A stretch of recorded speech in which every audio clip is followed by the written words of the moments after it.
Здравствуйте, студенты. Today I'm going to be going over some final topics in Unit 8. So this is урок 8 в магазине, да? And in this unit we are talking about quite a wide range of topics, obviously, but shopping, buying things in stores, this sort of vocabulary, but also learning a range of grammar topics, especially the dative case, right? So we're focusing a lot on the dative case, as well as we learned going in the past, so the four went going verbs in the past, and some other topics, right? But anyway, I want to finish Unit 8 for today and sort of go over the final three or so topics in the chapter with you. So really we're going to be just talking about the dative case in this video, okay? Other uses, so our final topics are all about other uses of the dative case. When I say other uses, what I mean is we've already learned two ways it's used, and they're the kind of the most common, the most prominent ways that we use the dative case. These are those two situations which we've already learned, we've already talked about. They are, number one, expressing age, right? So we started learning dative last chapter when we started saying, people's ages, but we were only using pronouns, and now we're doing it with, the full range of nouns and adjectives, right? So for example, when you want to say someone's age, we say этому студенту 20 лет. This student is 20 years old, and we're literally saying here something like, to this student are 20 years, right? So that's sort of the logic of the grammar of how it's expressed in Russian. So remember the dative case tends to have the meaning of to whom, for whom, something, which is why it's also used with indirect objects. Okay, well, let's finish one more example here. Моей маме 62 года. My mom is 62 years old, and here моя мама becomes моей маме. It's in the dative as well, right? So again, literally to my mom are 62 years, or something like that. So this is how we express age in Russian. We use the dative case of the person that we're talking about plus the number of years, right? So that's the first usage that we learned. The second one, which you did mostly in homework, but I think we talked about last week in video and things like that, is using it with what's called indirect objects. This is no less, if maybe even more important than the first one. Why? Well, because direct objects and indirect objects are used all the time in every language. So for example, he bought the new student a coffee. Он купил новой студентке кофе. Да? So he bought to or for whom is this part, the dative, right? So for the new student, a coffee, right? This here is what's called the direct object, not the indirect object. This is the indirect object, the person receiving the action, right? The indirect object is what we call, is when we think of to whom, for whom something is done. That goes in the dative case, right? So the thing so when you say he bought the new student a coffee, try to think about it this way. What did he buy? He didn't buy the new student, right? Even though that's the first word after the verb. He bought the coffee. For whom or to whom did he buy it? He bought it for the new student. So this is the indirect object, to whom, for whom, and this is the direct object. This is the thing that was bought. This is the thing that the verb is acting on. Okay. How about here? I gave my mom the new books. Я подарил моей маме новые книги. So here I gave, right, to my mom, or, my mom, in the sense of she's receiving the action, right? That's in the dative case. Новые книги. This is in the accusative case. Кофе is also in the accusative case. They're both direct objects. Of course, we also know that accusative is kind of easy to use most of the time because masculine, neuter, and plural stay the same as the nominative. So these words coffee, новые книги, you don't have to change the endings because they're masculine, or actually this is neuter and this is plural. The masculine, neuter, and plural stay the same. If these were feminines, we would need to change the endings, right? So for example, let me look at a quick example like that. Instead of he bought the new student a coffee, he bought the new student a car. It's a nice gift, right? Он купил новой студентке машин. So we know the word for car is машина, right? And we need to put that, it's the direct object of the sentence, so it needs to be in the, what we call accusative case, right, for direct objects. It's going to be машину. Да? So the direct object, the object of the verb, goes into the accusative case.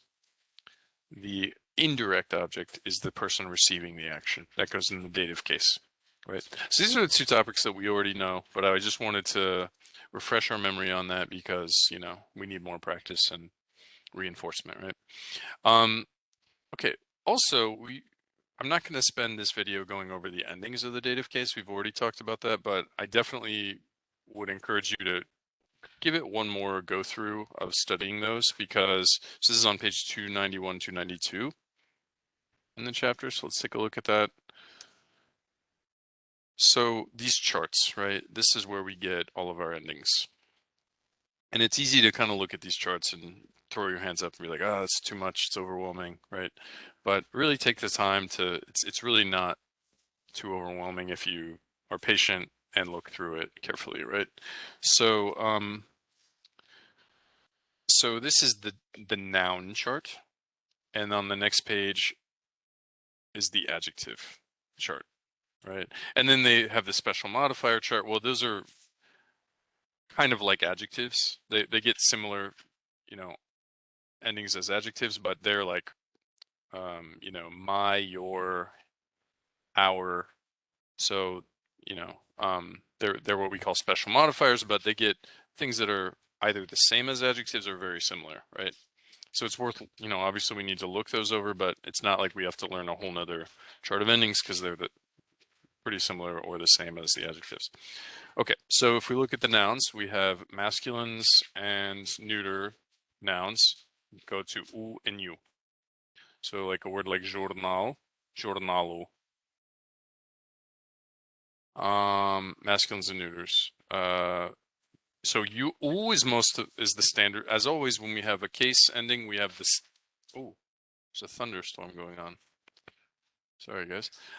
We have the standard ending, and then we have the alternate ending. The standard ending is used the majority of the time. The alternate ending comes up if there's a softness on the end of the word, like this word is a soft sign, so slovariu.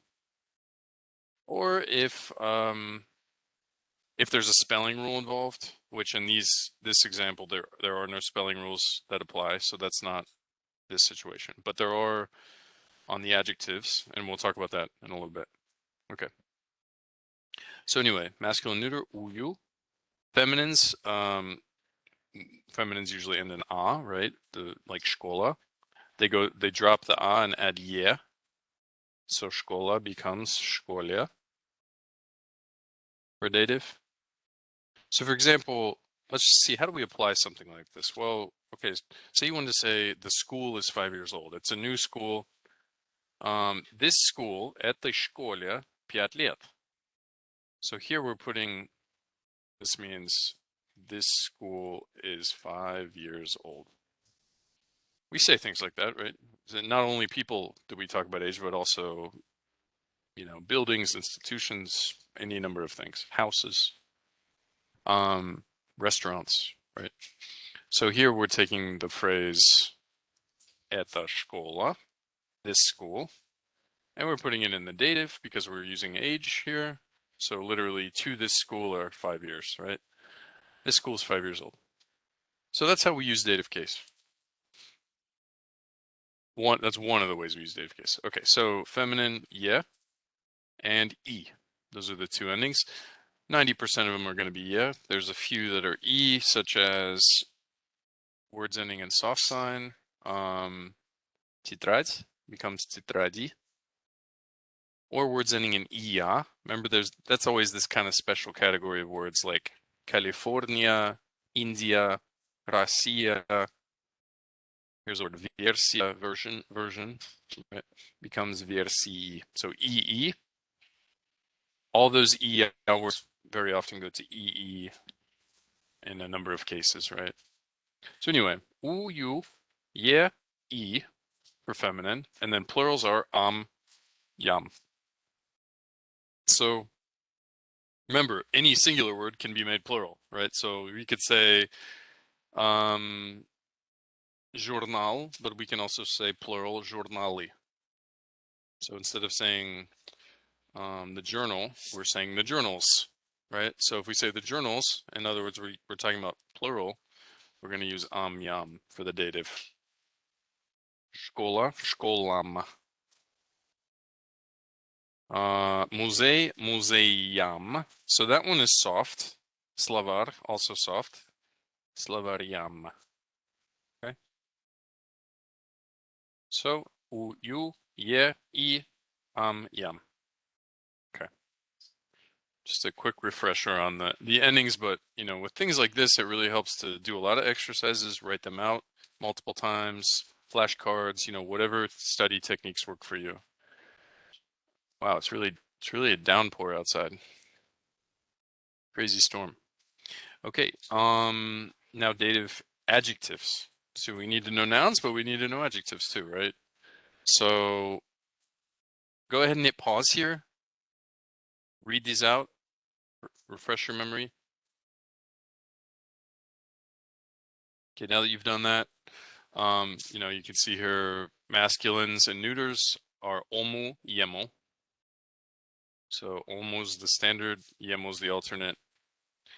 Feminines are oye, and dative adjectives, and plurals are im. Now, all of these have spelling rule situations that come up. Just want to mention that. So, for example, this is standard, no olmo, right? Novomo. There's no spelling rule here. But if a word, there's what's called the 5-letter spelling rule, right? I think that's on page 61, 62, maybe. Yeah, it's on page 61. So you can review that, the 5-letter spelling rule. That has to do with o versus ye. So if it's after those 5 letters, we don't write o, we have to write ye. So that's a spelling rule situation. Okay. Same with this one, oi versus ye. Now, it's going to be ye sometimes because of the spelling rule, like хороший.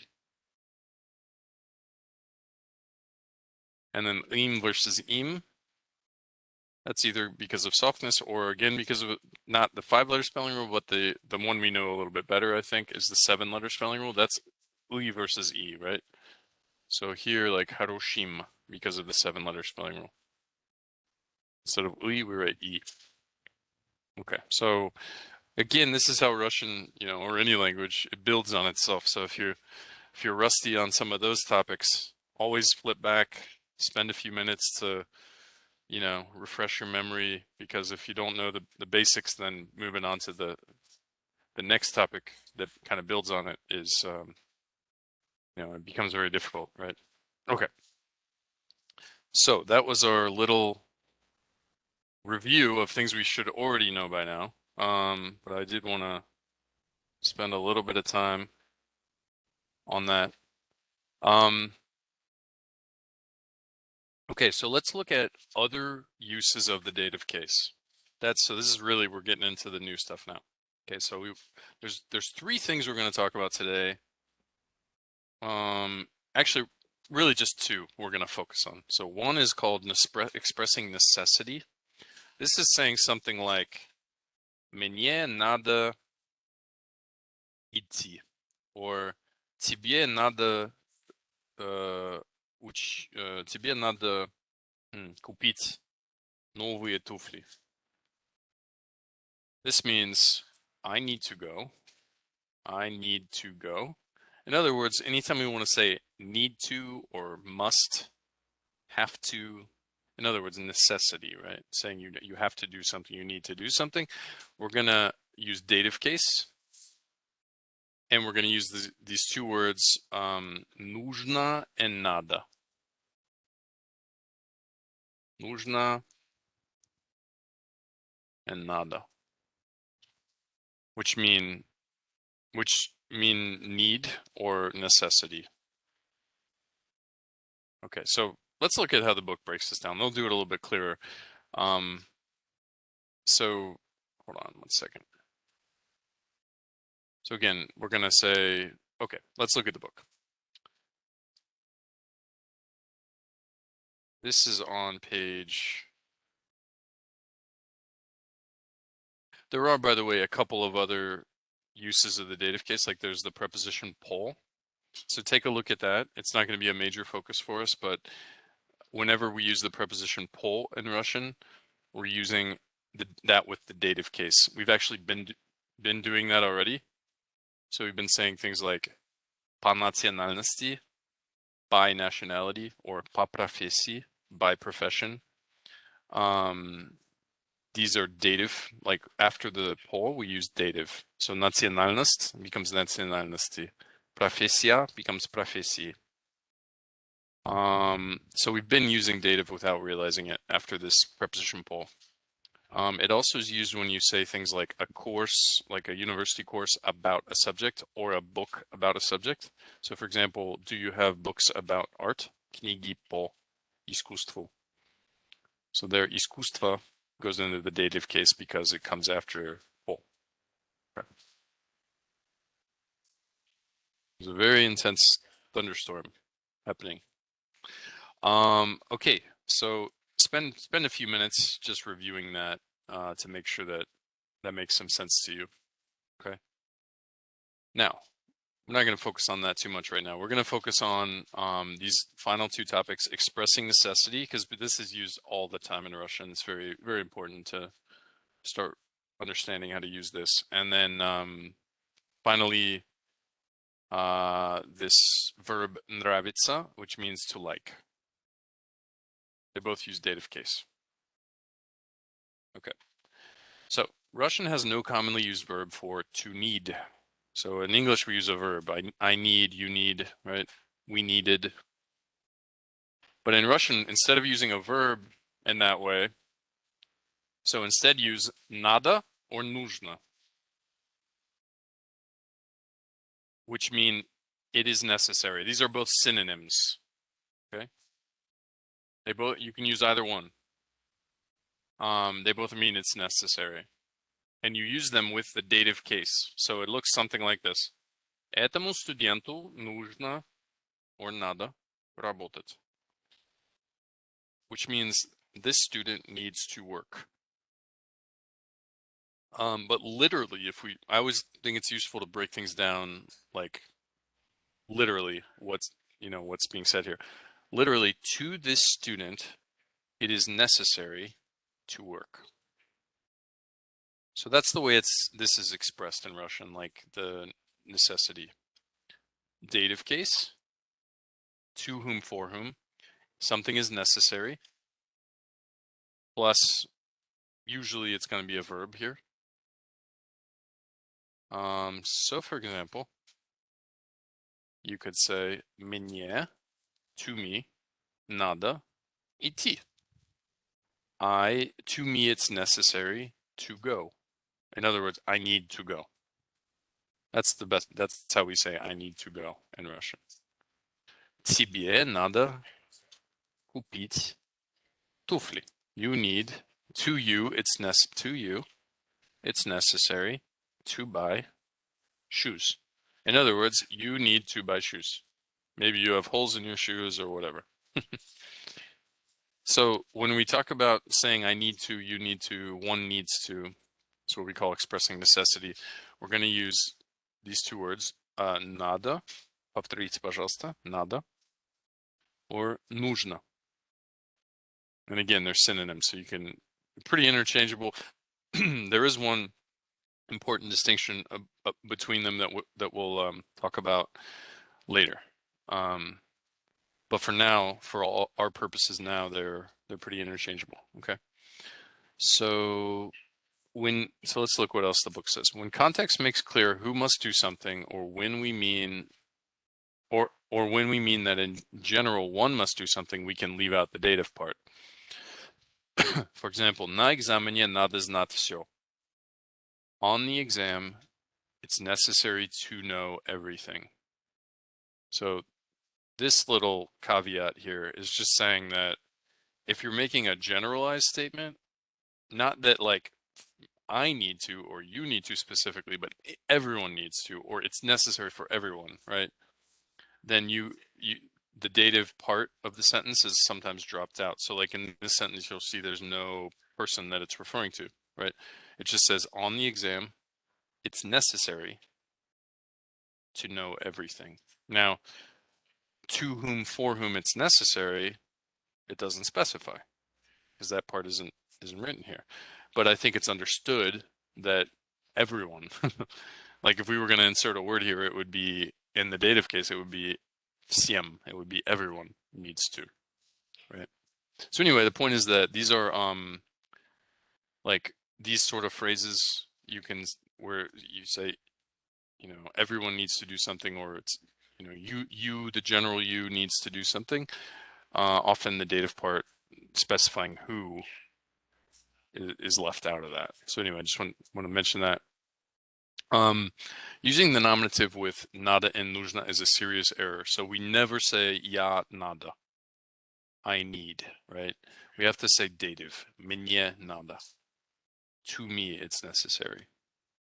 So that's just how this works in Russian. The grammar logic of it is dative plus necessity. Okay. Give this a try. Test this out on yourself. Try 828. Create a logical and grammatically correct sentences by combining elements from the columns or by substituting words of your own, choosing in the columns with the question mark. So for example, мне всегда надо заниматься. I always have to study. So мне, to me, in the dative case, right? Because whenever we use nada, whenever we're talking about necessity, we have to use dative with it. So to me, it's necessary to study. Now this is just an extra detail adverb that's thrown in. It means always, right? So these are adverb. In this column, you have 4 adverbs, right? Сейчас, часто, иногда, всегда. This is extra information. It's not critical to the sentence, but let's go ahead and include that as well. Remember, надо and нужно are synonyms. They both mean is necessary or needs. These are some verbs that we can use with it. And I think you've probably noticed that after надо or нужно, we use the infinitive form. So we don't conjugate the verb. Just like in English, you don't say, I need study. You have to say, I need to study. So this to study, to eat, to write, to buy, those are called infinitive forms. Those are the ones with the T soft sign in them, right? Okay. So go ahead and hit pause, come up with several sentences, and then we'll take a look together. Okay, now that you've done that, let's give this a try together. So how about my parents often need to watch the news. How about that? Моим родителям часто надо. Let's simplify. I'm going to leave out the adverbs. I just don't want to clutter up the sentence. Моим родителям надо смотреть новости. So we had the phrase мои родители, which is my parents, right? But here we're putting it into the dative case because we're saying literally to my parents, right? Dative expresses to whom, for whom. It is necessary to watch the news, right? So that's what each of these parts of the sentence is doing. And this to my parents part is in the dative. So dative plus надо or нужно plus an infinitive verb. Okay. Let's do another one. Your roommate now needs to study. You're making too much noise. Your roommate needs to study. Да? Твоему соседу по комнате надо сейчас надо, word order is better that way. Сейчас надо заниматься. So, твоему соседу по комнате. Nice long phrase here, but this is in the dative case. To whom, for whom it's necessary, right? Your roommate needs to study, right? And then of course сейчас means now, so that's just an extra detail. Okay, one more quickly. Our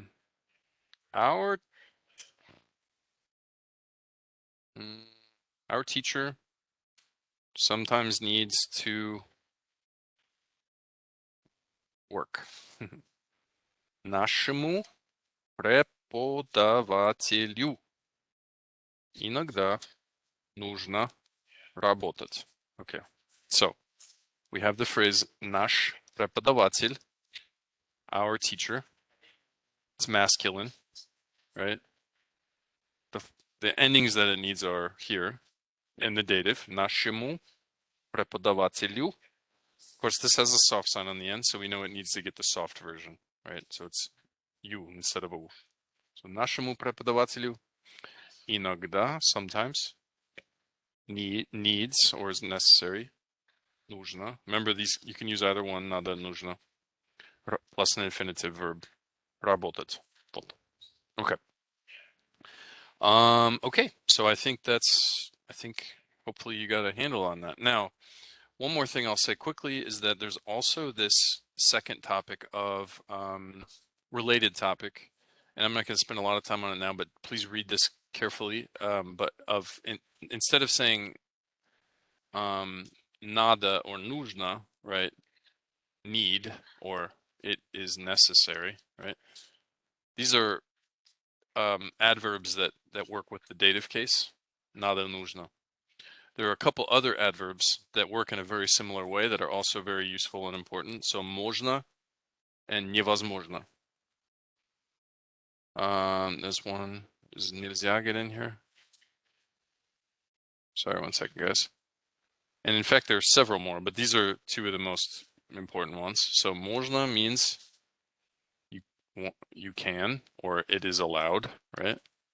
And невозможно, you can't. It's not allowed or it's impossible.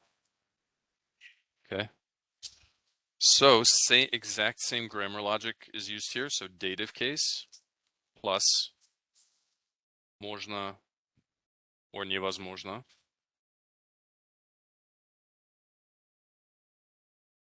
plus, whatever you want to say, but this is going to be a verb, an infinitive verb usually. So for example, мне этому студенту, let's do it this way, этому студенту невозможно идти домой. Literally, it's impossible for this student to go home. Not sure what the context is there, but maybe their home lost electricity and it's 100 degrees outside. I don't know, whatever. It's impossible. It depends on the situation, but here, this is in the dative. To whom, for whom, is it impossible to plus a verb to go home? Okay, so read this section. I think it'll become pretty clear, but it's used in exactly the same way with the dative case. These words можно, and then there are even more we can use here. This is what are called other dative subject-less constructions. So for example, you can use it also with adverbs like трудно, Oh, sorry. Trudno, легко. What are the ones that they give us here? Интересно, etc. So difficult trudno means difficult, easy, interesting. And again, you can do this with almost any adverb actually in Russian, where you use dative plus the adverb plus, whatever else you want to say. So like, for example,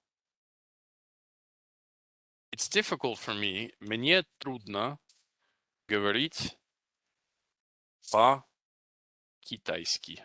It's difficult for me to speak Chinese. It's true.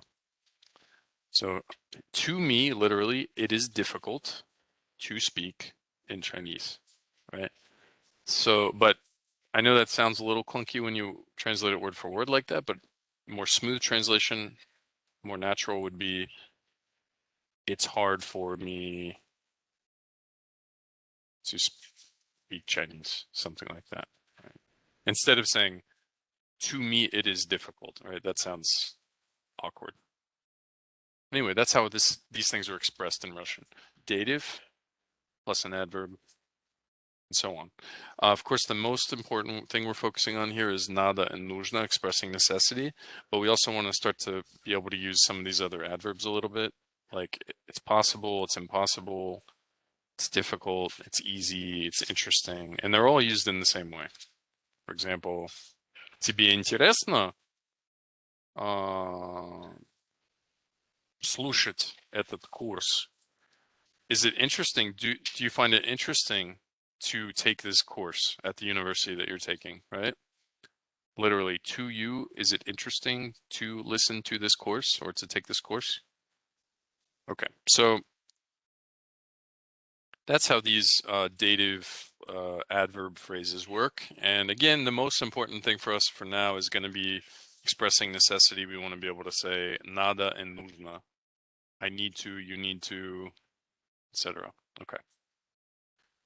All right.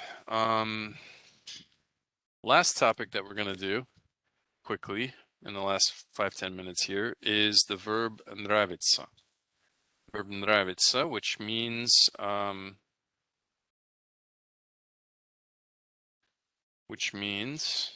to like. Okay, so the verb nравится means to like. Now, let me give you a little bit of background on this first before we get into the book's explanation. So,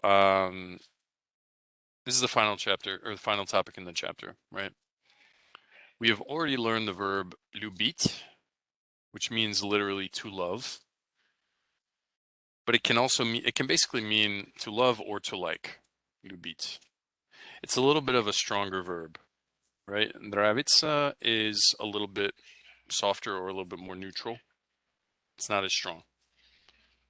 So if you're saying something more casual, like I like to drink coffee or I like this movie, and it's not your absolute favorite, you're not super passionate about it, but you just like it, you'd probably use the verb nравится, right?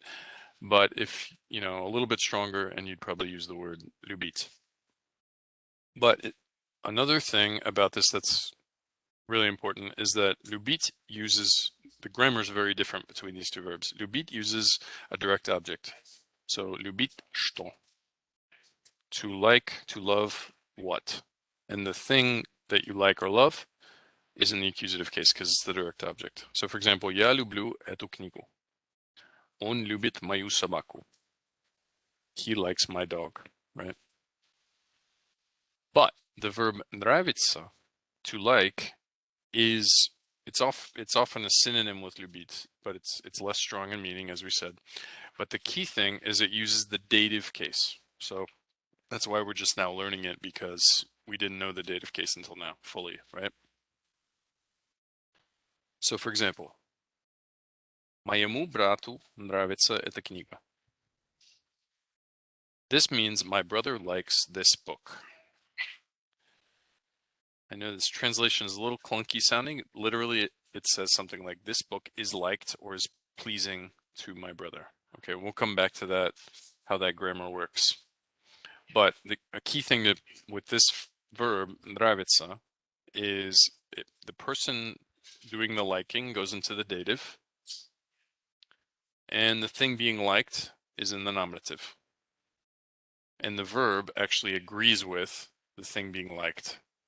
So I'll explain why that is in a minute. And we're only really going to focus on two forms of this verb, nravится, da, and nravятся, that's the plural. We're not going to learn the I, the you forms and all of that because they're just not used very often, right? So for now, we're just going to keep it simple and learn these two. Nravится, nravится. All right. So, let's take a look at the book and how it explains it. This is on page 298. 298. So you've already learned the verb любить. For example, Vera любит этих писателей. For liking but not loving, Russian also uses a dative construction with the verb нравится, to be pleasing to. Okay, so for example, let's go back up. Вере нравятся эти писатели. Vera, to Vera, dative case, are pleasing, нравятся, plural, these writers, эти писатели. In the example above, it is the писатели, the writers, that are pleasing to Vera. So the verb нравится conjugates in the они form, нравятся. So, in other words, whenever we use this construction, the verb нравится, it's going to agree with the thing being liked. Okay, so let me give you a few examples and then we'll keep reading. So, моему брату нравится рок-музыка. My brother likes rock music. Okay, so моему брату, dative case, literally to my brother. Нравится, that's the verb, right? And this is pleasing or, is liked by or something like that. Rock music. So literally, rock music is pleasing to my brother. But I know that sounds awkward, but that is the way that Russian expresses to like, is with this verb нравится. Okay.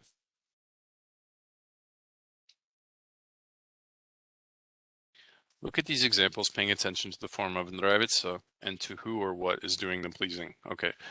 I like your shirt. Мне нравится твоя футболка. So this, okay. Тебе нравится Dostoevsky? Do you like Dostoevsky, the Russian writer? Борису Олеговичу нравятся книги по искусству. Boris Olegovich likes books about art. So if you look at this verb, you'll notice that these are singular, first two, because this is singular, футболка, and Dostoevsky is singular. This one's plural, нравятся, because books about art, books are plural. Okay, so literally, your shirt is pleasing to me.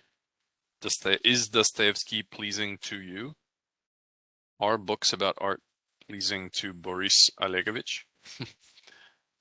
We wouldn't say this in English, pleasing to, right? We would say likes. Does Boris Olegovich like books about art? Right? But it's that's the meaning here. That's the way it's expressed. So, okay.